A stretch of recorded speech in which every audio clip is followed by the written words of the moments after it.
I think changing that kind of mentality as well throughout my career, as you understand a little bit more about the injuries, you then don't get yourself bogged down as much. But she said to me, look Jess, I think you need to put on 5 kilos.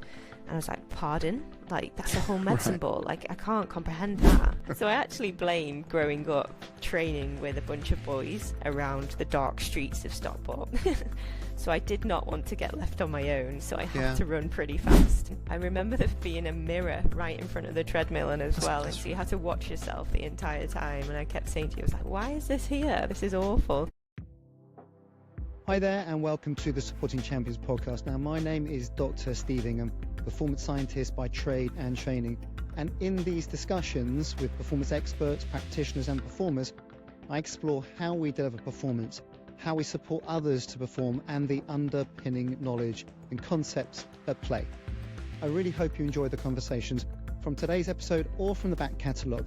And if you do, it'd be great if you can take a chance to like and subscribe to the channel, or for the audio, take a moment to leave a review. It really helps the show. Right, let's get into the discussion.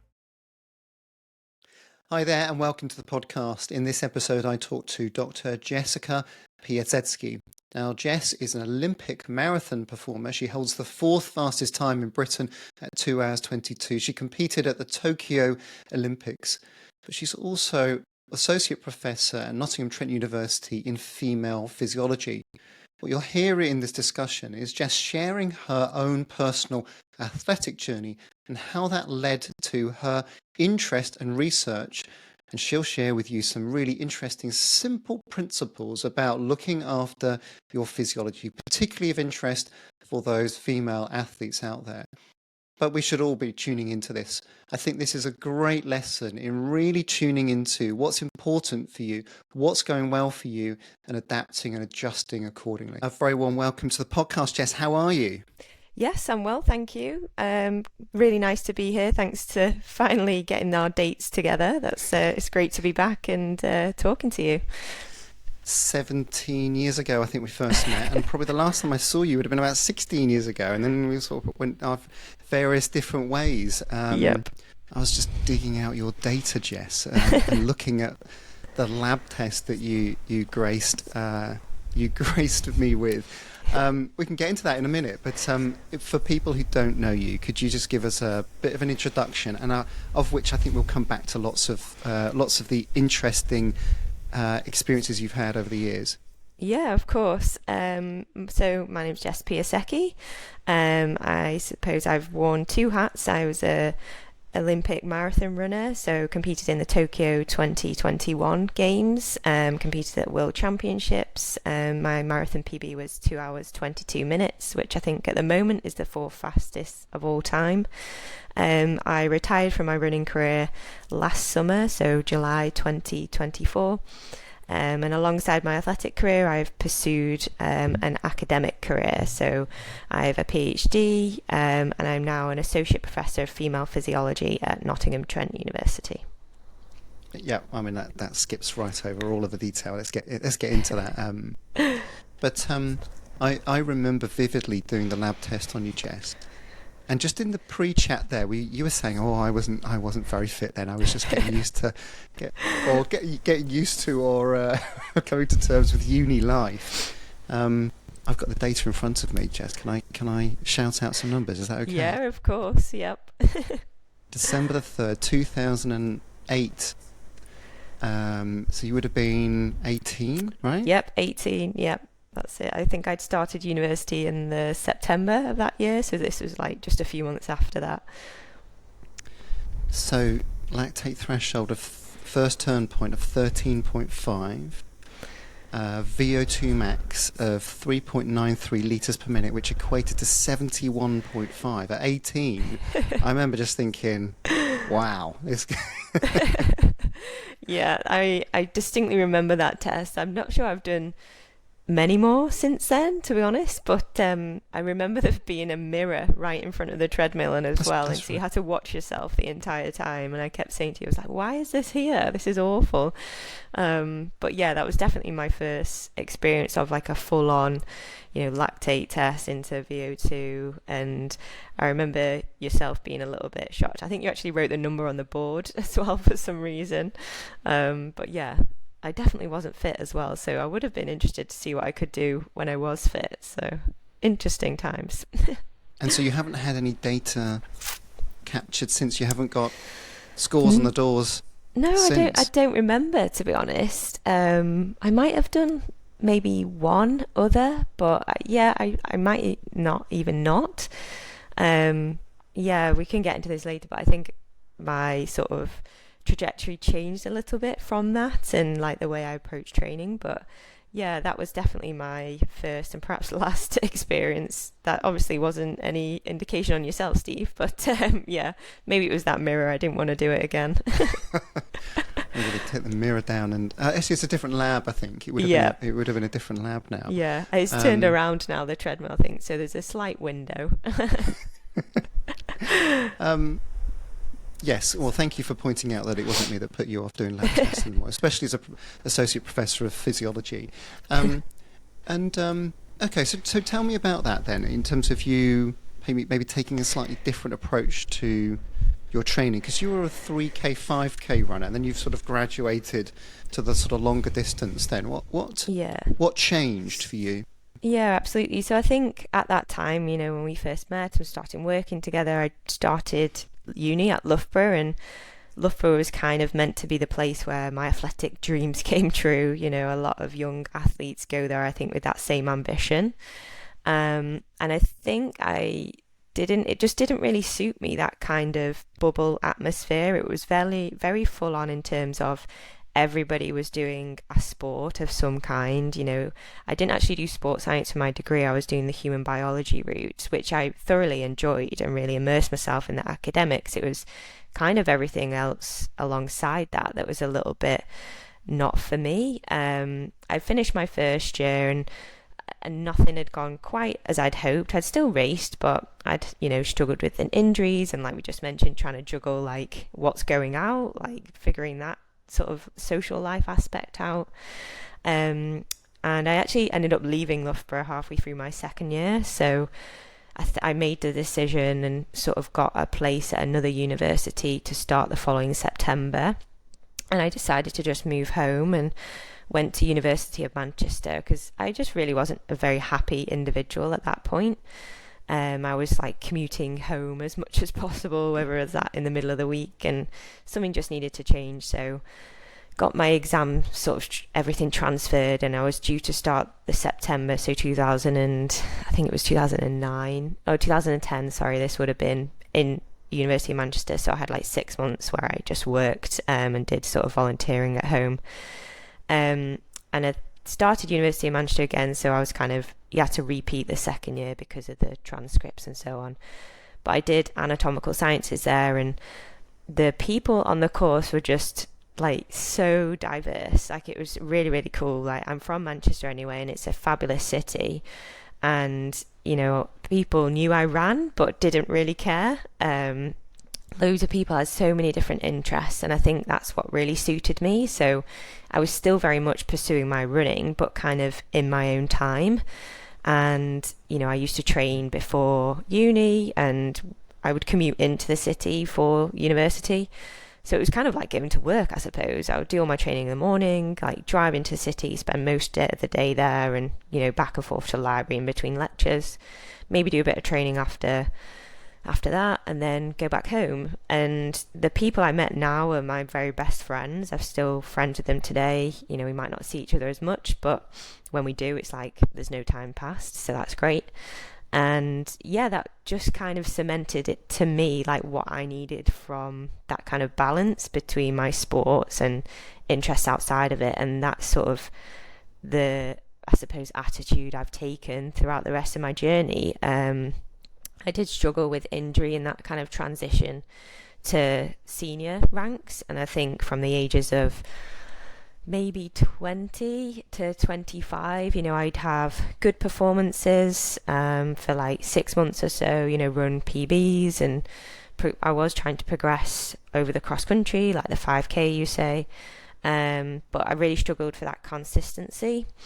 But I think it was 2015, I actually had a really good consistent year, and I PB'd like across the track, the road, the cross, and everything. And it just kind of fell into place, and I competed in like the Diamond League, for instance, in the 5K, and was really sort of getting where I wanted to go. And the idea was to then transition to the marathon ahead of the 2016 games.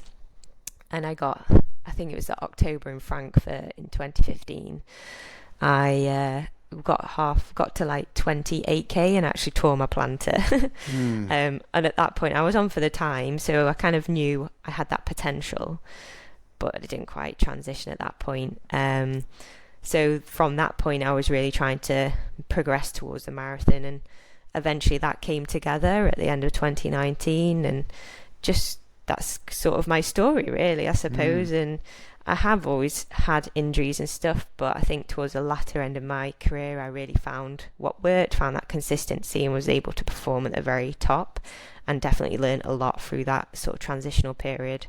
But all throughout it I've still balanced everything with my academics, and I was still working sort of 3 days a week during like the peak of my career, and most of the time I've been working full time. So yeah, it's been a journey, but it's been exciting, and ups and downs, as I'm sure you know, but I've learned a lot along the way that I still use in everyday life now. And if I could go back a few steps and just pick up on a couple of points there, that sense of contentment, happiness, regardless of whether you connect with Loughborough or Manchester, it's a very personal thing, but it just gives prominence to the importance of you being happy, content. I like it around here. This works for me. For some people, they might like that focus and that intensity that every other person is an athlete in the supermarket, let alone on campus. But it didn't work for you in that sense of just finding the right balance. Is that what I'm hearing? Yeah, absolutely, and totally agree. I think some people really thrive off that kind of bubble and sometimes need it to really focus on their performance. But for me, I think it was kind of coming to terms with actually that might not be what is for me, and being okay, which is quite a hard thing to do when you are young and you're sort of taught that, okay, these are the universities that are really good for sport, and this is where you should go, and this is where we'll support you if you do go. So you kind of have this vision and you don't really explore any other avenues. So when that doesn't kind of pan out the way you want, it's quite hard to get your head around for some time. And like discussing it obviously with family and things, and just trying to line everything up, is because you're still only a teenager at that point. I was 18, 19 when I had to make this decision. So it's still quite you're still quite young, and yeah, it's just therefore thinking, okay, it's not about everyone else, and trying not to compare yourself, and just doing what's right for you. And I think for me, once everything started to come together, and I could tell, because it was quite a stressful time as well, and I could tell when I sort of settled into the degree, and I did immerse myself into other sports as well. When I first started, joined the swimming club, I joined the cycling club, so I made friends quite quickly. I was part of Manchester Triathlon Club as well from that summer, so I kind of built this new network around me, and that really, really helped as well to just kind of cement that actually this is good. And then if you're happy, like less stressed, everything else just kind of falls into place, really. Yeah, okay, and that's so there's, because you picked up an injury in Loughborough. I seem to remember we were on bikes. And we were on altitude. Bikes, weren't we, with the altitude with me hypoxic. And Emily Pigeon, yep. Yeah, bless, of course it was. And Laura Finucane at one point, yep. So sort of lining you all up. Yeah, I still see Laura quite a bit as well. She's not too far from where I am.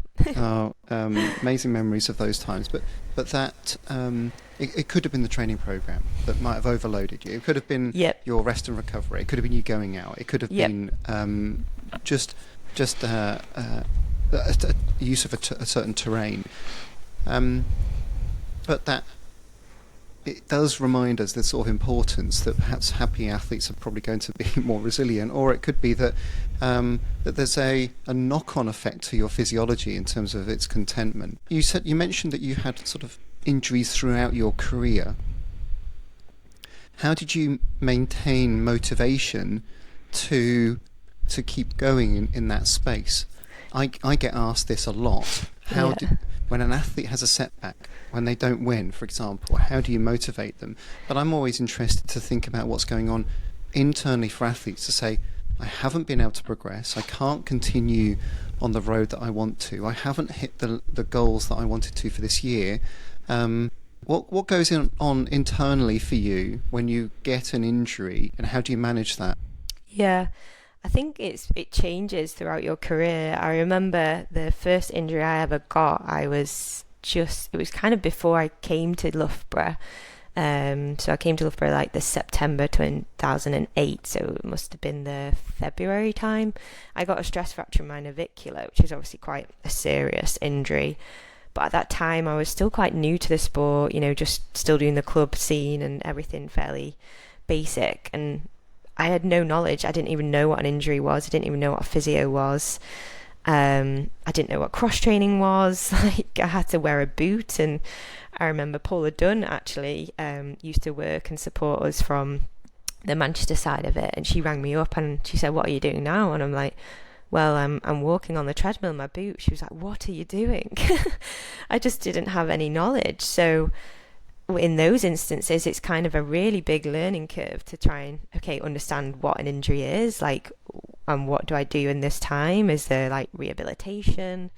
And around me at that point, which is what I kind of strive to help now, is the parents around me. So my mum and dad were obviously taking me to appointments and training and stuff at that time, and they don't really know the sport. They never did running or anything like this to that level, so they're trying to learn and didn't really know where to turn. And my club level coach, I don't think he'd had that experience as well, from a young female getting quite a serious injury. So at that point in your career is really big on sort of learning and trying to improve your knowledge. Then as things progress, I think because I used to have sort of snippets of good performances, so I'd build back up. I would, possibly still run PBs during the time in which I was running, or win races or come close to the top. Then I would get injured. That kind of snippet of what I could potentially achieve kind of helped with that motivation, because I knew what I could achieve off such sort of little training, that I thought, okay, if I can get back and be consistent, then I can actually really, really achieve. There is really potential here.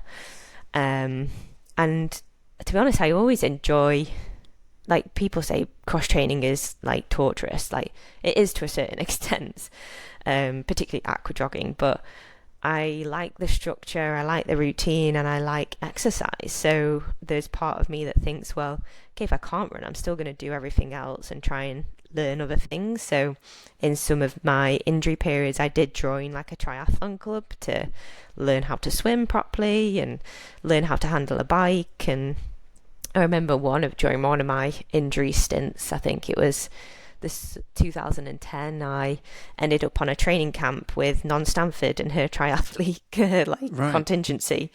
And that was really cool, really good fun. And I was in the Alps in France somewhere, and I just kind of use it as those opportunities and then come back to the running.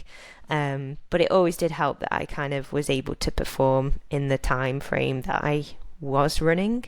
That really gave me that motivation to then work hard in the cross training and do what I could, rehab, do all those kinds of things I should do, and then build back up to the running again.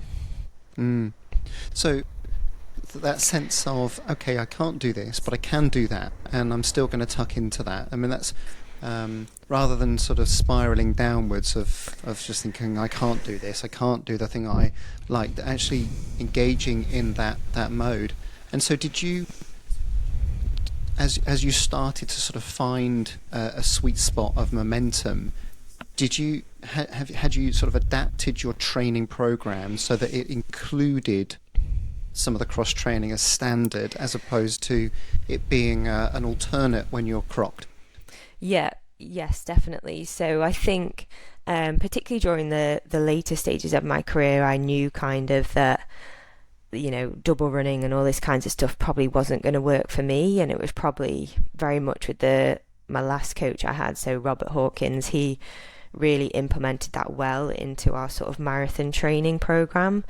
And even if I was sort of building back into running, say that long run might not be quite as long as we'd hoped, but we'd kind of do things where you would, I don't know, do a 90-minute run and get on the bike for an hour like straight away, so you're kind of topping up that engine. We did that quite a lot.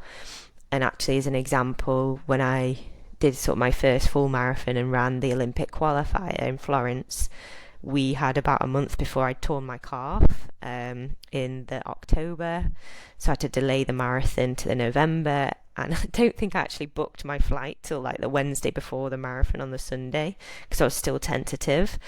And we did so much biking and I maintained my fitness, and he translated a lot of our marathon training to the bike, and then I ran this huge PB. To be honest, I think that's still one of the best races of my career in terms of how I felt on the day and how it progressed.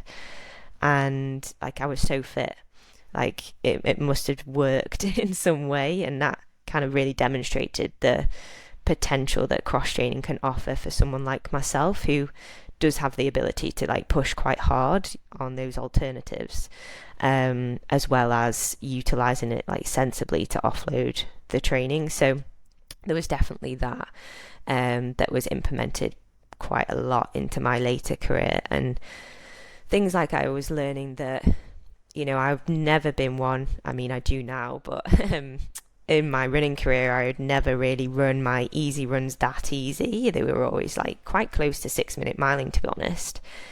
And classic. Yeah, that's obviously. A classic, that is. It's just I actually blame standard issue that is for a runner.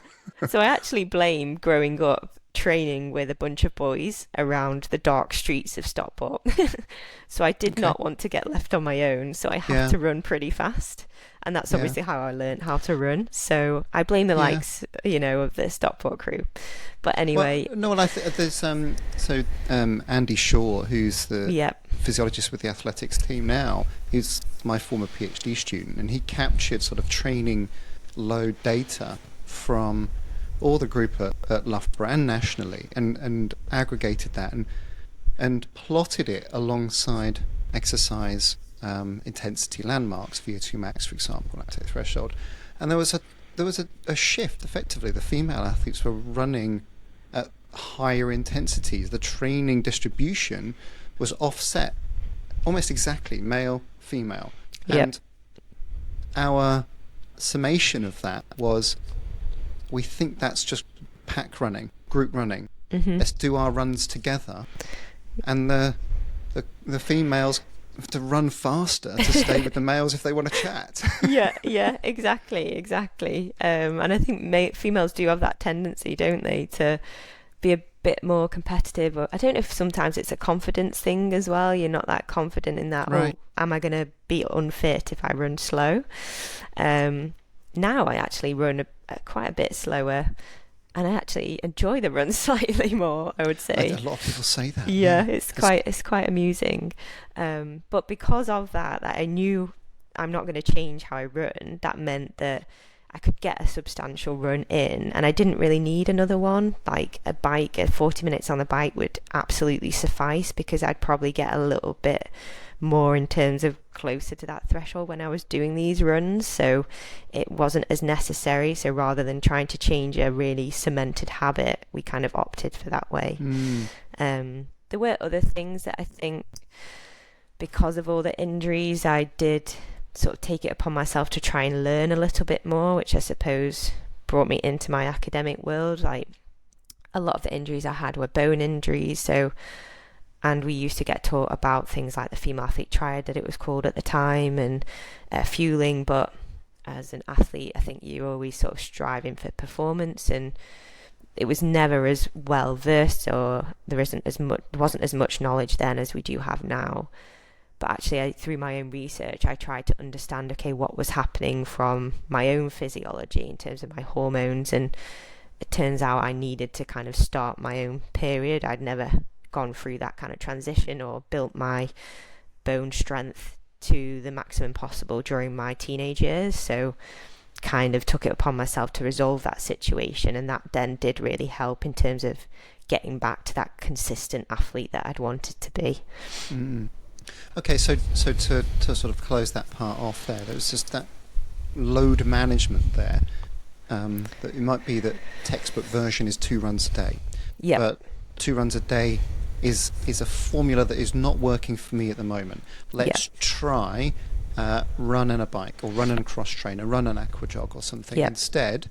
And turns out that you were able to produce, what was it, 2:25 at Florence? Yep. So a big marathon PB, which I suppose to a certain extent for you would have then crystallised, this is okay for me to do this. In fact, it's even probably better than I would imagine. I remember distinctly Lisa Dobrisky prior to the 2009 Worlds, I think it was when she medalled.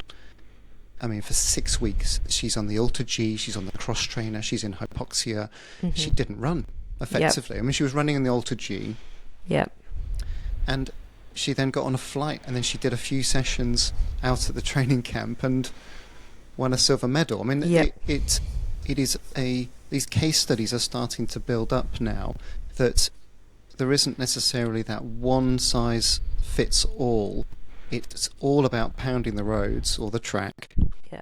And actually, there's the opportunity for it to be creative, but also continue training, rather than ups and downs of stop-start. Yeah, exactly. And I think that kind of viewpoint actually changed throughout my career. I think when you are young, you think, oh, I'm injured because I'm cross-training, that means I'm not training. Actually, you're still training, and you're still training very, very hard. You're just doing it at a different modality. So I think changing that kind of mentality as well throughout my career, as you understand a little bit more about the injuries, you then don't get yourself bogged down as much in terms of, oh, I'm missing everything. It's actually, no, I'm still training. I'm training very hard. I'm just doing a different format. And that's okay. This is part of the journey. So you kind of just try and embrace it. Then would you be happy to tell us a little bit more about, as you termed it, resolving some of your some of the things that were missing, the bone strength, bone health, for example, and your menstrual cycles? Yeah, absolutely. So I never actually started a period during my sort of adolescence, as you would normally expect. And similar story, my mum was very aware of that fact and would take me to the GP, and I was training to quite a high level. I was, I don't know what mileage I was doing. I don't think that was high, but 6 days a week I would expect. And I had qualified for things like the European cross country as a junior, the World Cross, the European track. So doing well, on the international stage. And I think my nana started her period quite late, so it did run in the family. But then eventually what was recommended was to take a combined oral contraceptive pill as a way to, inverted commas, kickstart your menstrual cycle. So I started to use that when I was 19, and everything was fine. I had a withdrawal bleed, and that gave me the perception that I was having a period, and therefore I would be getting some kind of estrogen and all this stuff. But I think by the time I was 19, I'd definitely had my stress fracture, and I'd probably had 1 or 2 more stress responses. I think in my feet again, maybe my metatarsals. So I was still getting those bone injuries, but again, probably wasn't as well educated on the female physiology side. When I was young, going through that kind of pubescent period, I would never describe myself as having an eating disorder or anything, but I was very aware of how I wanted to eat quite healthily. And I think I went through that transition when I was like 17 to 18. And I remember trying to navigate that nutritional aspect when I was at university as well. So obviously you're cooking for yourself and then you're watching other people do things. So there was that definitely acute awareness of nutrition, and I don't think I'd found the right balance for me and my own body. Then I carried on using this pill for, I don't know, I think I was 27 when I finally stopped. And through that time I actually ended up having compression fractures in my spine, which is quite severe. And mostly people with older individuals have that, particularly females, when they have osteoporosis. And I had to utilise bisphosphonates to try and stop my bone metabolism. This episode of Supporting Champions podcast is sponsored by Athlete Now, the perfect platform for sports practitioners looking to expand their reach. Whether you're a sports scientist, therapist, or coach, Athlete Now helps you showcase your expertise, connect you directly with athletes, and grow your business. With no ads, no commissions, and access to industry discounts, it's designed to make your services stand out. Join as a practitioner today to get listed, promote your services, and connect with athletes who need your support. And for athletes, it's free to sign up, giving you access to exclusive discount deals and direct connections with the best in the industry. Visit theathletenow.com to find out more. Them at all, so that would mean hopefully I wasn't sort of declining in terms of my bone health and I would get no more fractures. But that didn't really work, so I had to utilise a teriparatide injection, which it really speeds up bone metabolism, and this was through sort of a specialist bone clinic that I'd been referred to.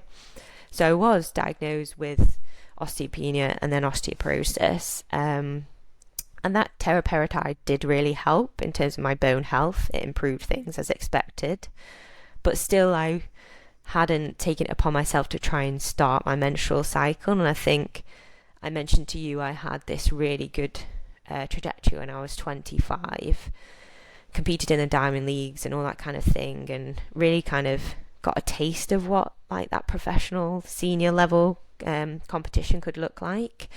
But I still, at the end of 2015 going to 2016, I still had a few like bone issues, and I just got so frustrated. I then I think I had also some hip issues. So I actually got engaged at the end of 2016 and we got married in October 2017. And it was around that time I was sort of in the midst of my PhD and priorities had kind of changed. I'd got a bit sick of the whole injuries running and I just sort of parked it a little bit. I was still training, but not really with any sense of purpose or goal as such. It was more just to kind of do something while I was doing my PhD.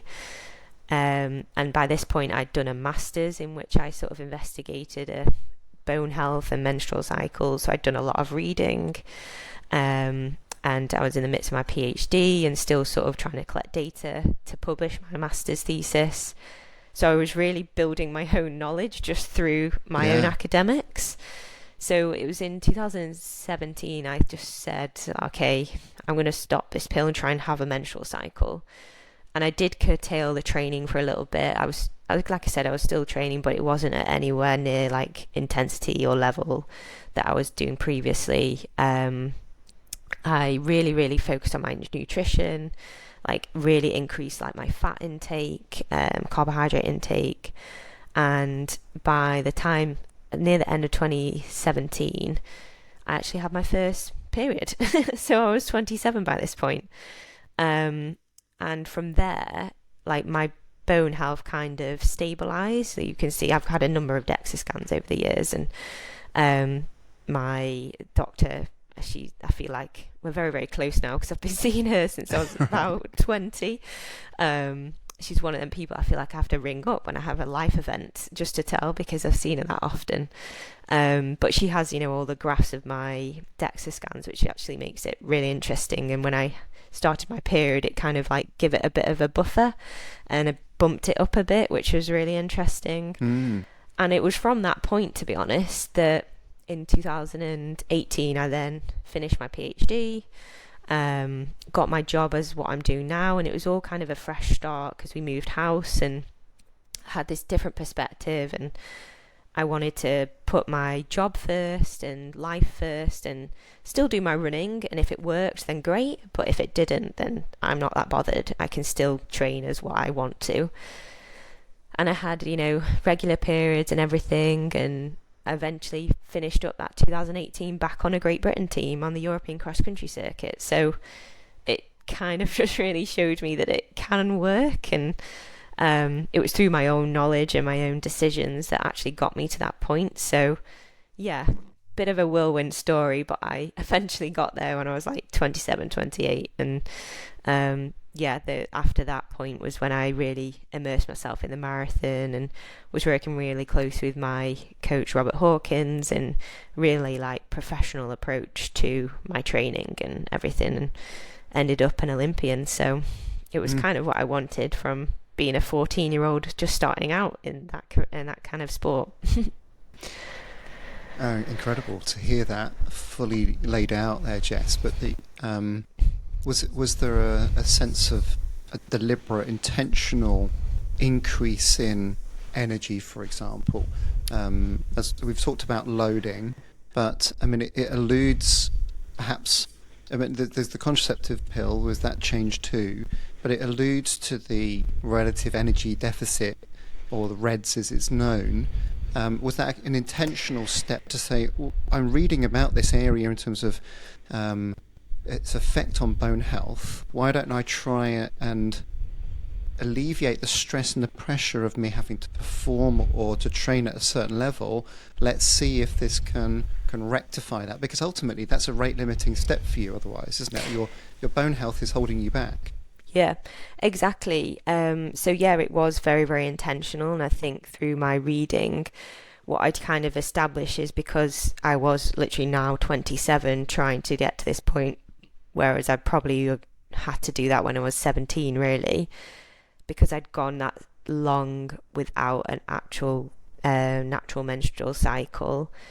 My threshold for kind of starting that cycle was probably going to be a lot higher in terms of the energy requirements my body needed. So whilst, we can look at, it's like 45 kilocalories, isn't it? Something like that, the borderline. Mine was probably going to be higher because it was a lot older and I'd gone so long without a menstrual cycle. So I really had to, cut back on the training a bit, but also really purposefully probably go above and beyond what would be a normal increase in nutritional intake. So I remember I used to make myself take like I had this little pot Tupperware thing. I used to fill it with nuts, and I just had to eat that in the day, and that was non-negotiable for myself. And I did that every day. I'd take my packed lunch or whatever, but that was definitely something I would make myself do. It wasn't like I didn't mind doing it, but that was kind of like a marker of, okay, I'm getting in my fat intake, because that's obviously really calorie dense type foods, and that kind of high fat intake is probably going to help my estrogen levels and so on. So it was a case I would need to go above and beyond the norm, and that's the kind of explanation I do use if I am trying to support younger female athletes, and have done in the past, that if they've gone quite some time without a menstrual cycle, they do have to give it that kind of extra boost, as it were, to get that back. And that might not be your norm forever, but to kind of get that cycle going again and that consistency, that's kind of how you have to help your own body, and that's what I did. And in terms of your physical state, did you have markers of something like body composition? Because if you don't mind me raising this is an important but often emotionally charged area in terms of, I talked about your VO2 max, and that's VO2 max per kilo, and that's per kilo of everything. And so this attachment to being lighter is something that gets emphasized through data, but also through expectation, through norms. Did you have an idea of what was normal for you, and did that change during this period of time? I'm interested as much as anything because I can sense there might be some reluctance for people to start eating a lot more. Yeah, yeah, no, exactly. I think we might have done body comp things at Loughborough a couple of times, but I never really then followed that regimented as so in terms of I'm getting these specific markers. I think there were times where, I was particularly lean. I'd always have quite good muscles and so on. But definitely had to try and let go of that, and that is quite scary for some people because you're so used to feeling a certain way, and feeling a certain like efficiency when you're running or doing whatever activity it is that you're doing. And through 2015, actually, when I did have that kind of really good experience at the professional senior type level, I'd worked with a nutritionist just who I met at a race actually, and she was really helpful. She's a dietitian, to be honest. But she said to me, "Look, Jess, I think you need to put on 5 kilos." And I was like, "Pardon? Like, that's a whole medicine ball. Like, I can't comprehend that." And I followed it. I did what she told me to do, Fair and play. it was. I worked with her closely, and that really helped. And it was a case of just throwing in. It wasn't that I had to eat piles of food for every single meal. It was just making sure that I had a bit more of a substantial snack after every single training bout was the Right. main things that changed. And I think the fact that I did that, and then in that 2015 had one of the best years that I had for a long time, really gave me that evidence that was like, well, this actually works.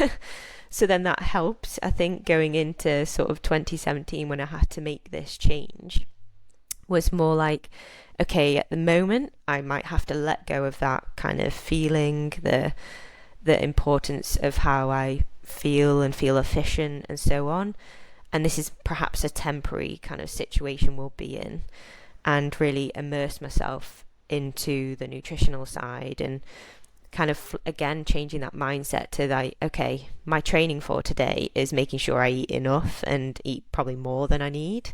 And that was my key goal for that time period, knowing that if I can then get that cycle back, that consistency and longevity in the sport will be something that I'm kind of rewarded with at the end. And because I'd sort of half experienced it when I changed weight and done performances that I really wanted, it wasn't as difficult, I don't think. But I can see how it can be difficult. But I suppose that's where it comes to people like myself sharing my story when we are trying to help other people through the same transition, that actually the evidence is there, people have done this and it does work, and you can see the performances and the outcomes. So that's kind of what I try to use when I, go and do educational talks, for instance, that actually this is so important, and the more you can invest in this, the more you will perform, the quicker you'll run, the quicker you'll swim, whatever it is. So it is kind of about using it wisely. At the very heart of it, I think the sense that the physics equation of lighter is better is something that's it's easy for people to latch onto.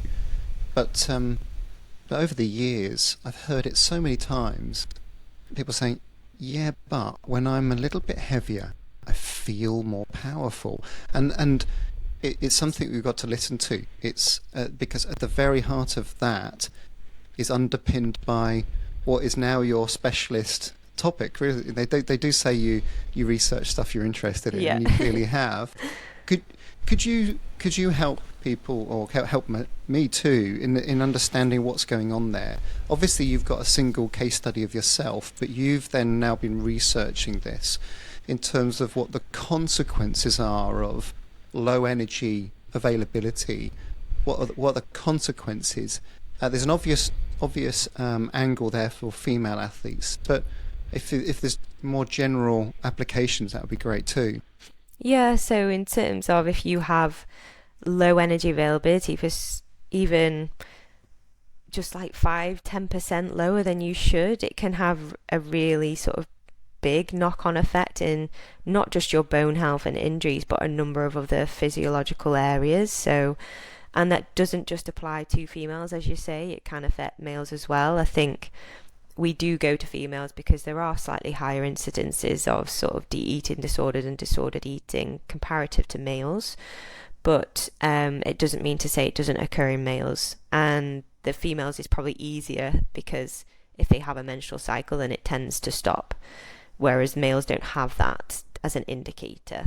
So it is a little bit more difficult, but if you can get the blood markers and things, and then the testosterone levels will also change, and their bone health will also change.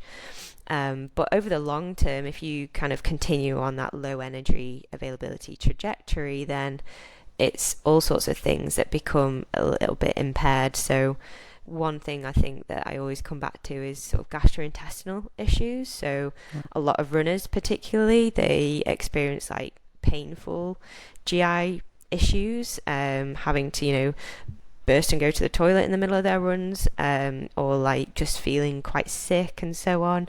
And that can be attributed to not having quite enough food within their gastrointestinal tract, sort of increasing the acidity. And then when they do put the food in, their absorbance of that food is slightly impaired as well. So if that continues over the longer time period, then obviously everything else is kind of impacted along the way. Your hormone levels will also become impaired, and not just those reproductive hormones, so things like your cortisol. So that's a stress hormone, and something we want to kind of avoid in performances. So if you are particularly a stressy person, it's then quite difficult to perform. And the same thing goes if you're having a long time period with low energy availability. You're then going into performance environments where you're stressed effectively because you don't have enough energy available. And another example is that you're probably going to pick up the common cold and the upper respiratory tract infections more frequently, and that then again just impairs training and so on, which can be really, really frustrating when you're trying to get that consistent training. So there's a number of other systems that become infected, but I think those are some of the key ones that might resonate with quite a lot of people. So if you do think, or you're not sure if you are sort of a low energy availability, or perhaps just have a think, have I had a cold quite a lot recently? Am I picking up those, sticky illnesses that can be really frustrating? Do I feel like quite anxious, a bit like stressed, that are things like irritating you a little bit more than they normally would? Am I kind of struggling in training, like plateauing a little bit and not really progressing as I'd hoped? And particularly if you train in a group, if you're a younger individual, are you sort of a bit more stagnant compared to your peers? Then that might be a good indicator. And as well, if you're doing a strength program alongside your training, am I actually gaining anything from this? And if you're not able to kind of push yourself at that anaerobic type work, then that would also be an indicator that actually I might not be fueling quite enough. And it doesn't then have to be a big change. Like, we're not suggesting that you go and have pie and chips for every single meal. It's just about adding that extra little bit. So as an example, you might have spaghetti bolognese for dinner. You could just add a bit of garlic bread with that as an extra bit of carbohydrate. Like, it doesn't have to be loads. If you don't have cheese on there, stick some cheese on there. Like, those are the kind of little additions, and just making sure those snacks around those meals are frequent and substantial enough. It shouldn't feel like I'm really, really making a big effort here. It's normally just little tweaks to what you're already doing. So at the very heart of it, how am I going at the moment? How am I? How's the training going? Am I progressing? Am I well? Have I got any complaints or irritants? And rather than perhaps the training being the centerpiece of that review, it's just taking the moment to think, am I getting enough fuel? Or potentially exploring and experimenting with adding a little bit back in. And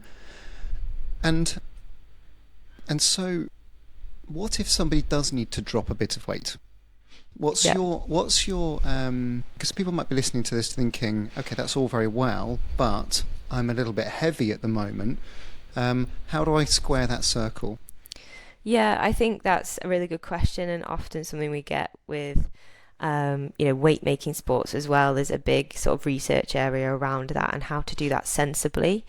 And I think the way to go about it is just sort of gradually and steadily don't try and, just skip a whole meal and, oh, I'll just do that for 2-3 weeks and I'll be fine. I wouldn't really advise that. I would just, check those portion sizes and comparative to what you're expending.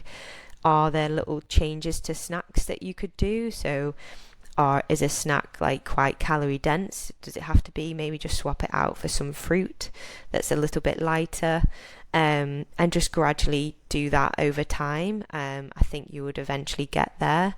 And, if you were training maybe 5 days a week, you could potentially add in an extra, but it doesn't have to be like an extra intensity. It could just be, an extra walk or something like that. And keeping that kind of movement throughout the day. If you're quite a sedentary person, like working in an office, for example, and wanted to change weight a little bit, getting up and moving around before meals, before breaks, that kind of thing can be really helpful.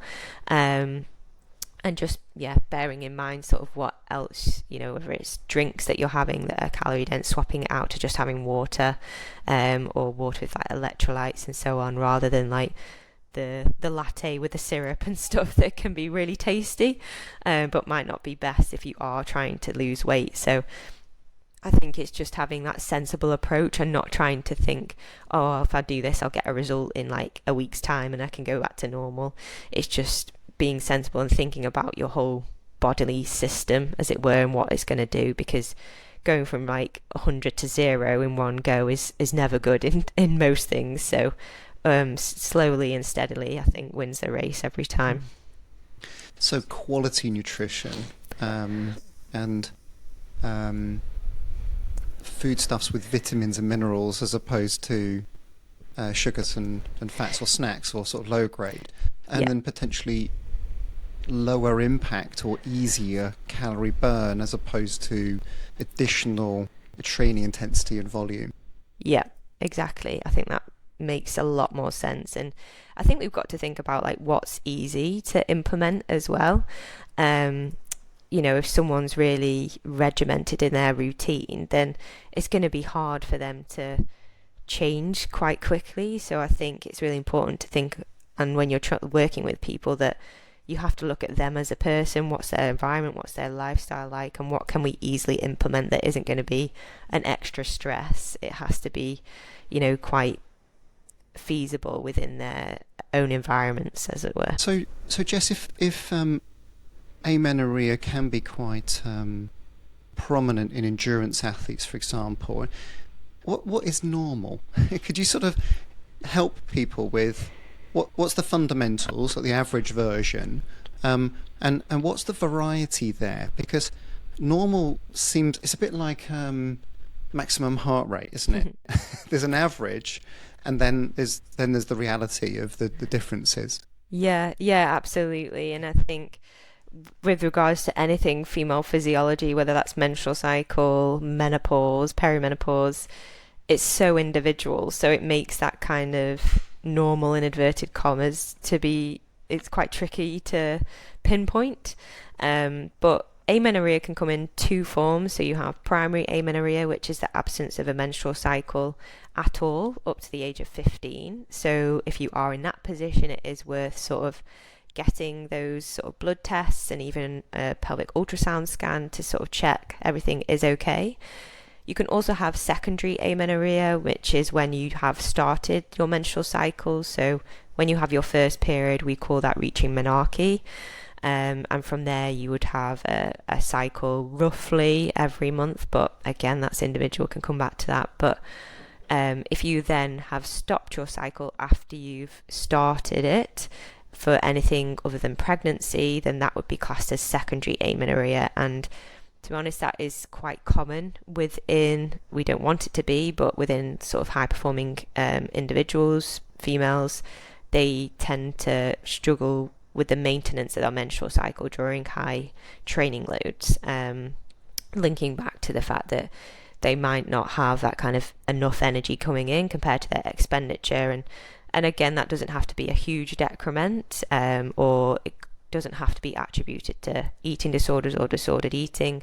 it can just be simple that they don't quite understand the amount of fuel they need in, or they're just sort of missing those extra little bits here and there. So it can come back quite easily if those adjustments are made. But the menstrual cycle itself, like once you do start that, normally during adolescence at some point, but it can be from ages of 11 to 17, 18. A normal menstrual cycle will be roughly 28 days, which is the textbook, but again, this ranges from 21 to 35 days. And then that should be fairly consistent for you as an individual. So it doesn't mean that, okay, you're different or not normal because your friend has a cycle every 28 days and yours is 32. That's just what's individual for you. I think the important thing is that you establish your kind of normal, and that then is as consistent as possible. Some people do struggle with irregularity of periods as well, and that definitely is a thing. People have irregular cycles, and the sort of clinical baseline is they would like a female to have at least 4 periods a year to ensure that the endometrial is sort of environment is healthy and okay. But I think when you are getting irregular cycles, that can occur when you do start your periods for the first time, because your body is just sort of adjusting to this new thing and all these new hormones. So sometimes it can take some time to settle down. But if you've kind of gone 12, 18 months and that still hasn't settled down, then again, the nutritional approaches and recovery around training could be something to look at, because the menstrual cycle is really driven by things like stress, your energy availability, the recovery around training, and there's a lot of things that can impact it. So you can sort of tweak it quite easily if you take that sort of step back and look at your overall bigger picture. And I guess it's important to point out like what hormonal contraceptives are. So there's obviously a huge variety of hormonal contraceptives that people may use to obviously do what it says on the tin, avoid pregnancy, but they may also be prescribed for things like skin or regulating those cycles. But as you know from my own experience, I wouldn't necessarily recommend it as kind of a little plaster on something that's a bigger issue. And the important thing to know with regards to hormonal contraceptives is that the amount of hormones that you get from them are much, much lower than you will get from a natural menstrual cycle. And having a natural menstrual cycle, you get really high levels of estrogen naturally, which is really important for things like bone health and maintenance of skeletal muscle and recovery. So I think the best approach for a female athlete is to try and have a regular menstrual cycle and manage that as best as possible. But there are certain circumstances where that's not an option, things like endometriosis or really bad period pains that just means they can't get out of bed. So there are circumstances where that hormonal contraceptive option has to be taken. But it's just about having that knowledge, I think, and deciding what's best for you is really, really important for all female athletes, really, and all females, not just athletes. Yeah, and if it's not right, seek support, seek medical advice. Yeah. What's your perception of? You sound like you have a great doctor. What's your perception of the literacy of GPs to be able to help and support this, if you're athletic or not? Agreed. I think it does vary. So I still get stories where athletes, ask me a question and say, "Oh, I've been to the GP and they've just prescribed like combined oral contraceptive pill," but I don't think that's quite right. Whereas others are really understanding and have the knowledge and sort of send them off to whatever tests and things first. So it is varied, unfortunately, but hopeful that kind of literacy and knowledge within the medical world does change over time. But I think that's where, as females, with things like this podcast, athletes like myself sharing stories and being quite accessible with social media now, I think you can arm yourself with that knowledge, and if you then go into that GP appointment a little bit more prepared and have that evidence and suggestions for them, then they might then take that on board. That's kind of what I recommend with athletes that come to me with these kinds of questions, if they want that kind of clinical input. But then there also are things that you can do yourself by thinking about your nutrition and really prioritizing those areas first, giving that some time before you then go and sort of seek the medical input. And I think that knowledge as well is quite accessible now. So hopefully as a collective, we're kind of just raising the awareness of female physiology in general. I mean, is it worth some general principles? Is it okay for us to be thinking, and as you say, the aspiring to have a period, a regular menstrual period, should be the aspiration, and to try and do that through natural means, through energy availability, good nutrition, managing training load, managing stresses. So there's it's a bit like food first for nutrition, rather than just reverting to supplements. Try and go the natural way.